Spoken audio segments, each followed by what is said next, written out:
Penyimpangan sosial adalah suatu tindakan yang melanggar atau menyimpang dari aturan, norma, atau hukum yang telah berlaku di masyarakat. Terdapat dua penyimpangan sosial. Satu, penyimpangan positif yang berdampak baik bagi masyarakat. Dua, penyimpangan negatif yang merugikan bagi masyarakat. Menurut jenisnya terdapat 4. Yang pertama, terdapat penyimpangan primer yang masih dapat ditoleransi, seperti melanggar lalu lintas. Namun ada juga penyimpangan sekunder yang sudah tidak dapat ditoleransi, seperti kriminalitas, mencuri, atau membunuh seseorang. Yang ketiga adalah penyimpangan individu yang dilakukan oleh sendiri, seperti merokok dan mabuk.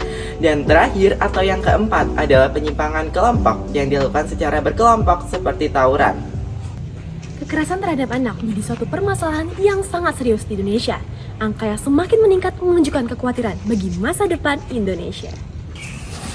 Selama periode Januari hingga saat ini, 27 November 2024, terdapat 14.816 kasus kekerasan pada anak-anak.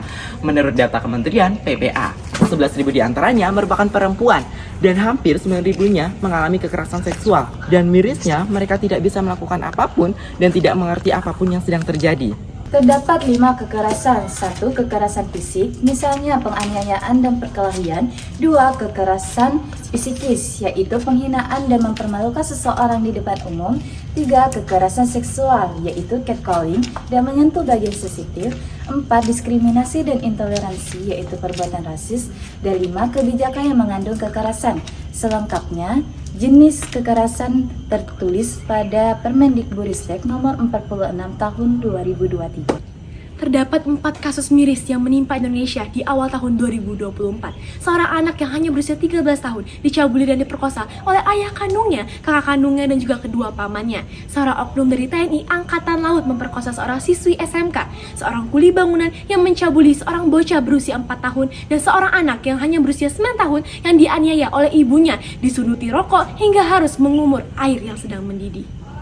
Apa faktor dan solusi yang menyebabkan kekerasan pada anak? Yang pertama, faktor keluarga. Ketidakharmonisan pada keluarga tersebut memicu perceraian. Keterbatasan ekonomi menyebabkan tekanan dan stres. 2. Faktor individual, yaitu pelaku yang sulit untuk mengatur emosi dan memiliki trauma di masa lalu. 3. Faktor lingkungan. Selalu menormalisasikan kekerasan di lingkungannya sehingga kekerasan sudah menjadi hal yang normal. Pengaruh media, yaitu media sosial yang memengaruhi seseorang untuk melakukan kekerasan karena dianggap keren dan tren. Solusi yang pertama ialah pemberdayaan ekonomi. Pemerintah harus memberikan bantuan sosial, membuka lapangan pekerjaan seluas-luasnya, lalu juga melatih para angkatan kerja yang belum atau sedang mencari kerja. Lalu yang kedua ialah pengawasan media. KPI selaku Komisi Penyiaran Indonesia harus turut langsung membatasi konten-konten yang dapat ditonton oleh anak-anak. 3. Peningkatan kesadaran melalui sosialisasi pola asuh orang tua dan kampanye anti kekerasan. 4. Bekerja sama dan memaksimalkan berbagai organisasi atau forum yang telah ada di Indonesia. 5. Perlindungan hukum. Penegakan hukum Undang-Undang Perlindungan Anak memberikan sanksi dan tidak ada kata damai. Mari sama-sama kita menyuarakan Stop kekerasan pada anak.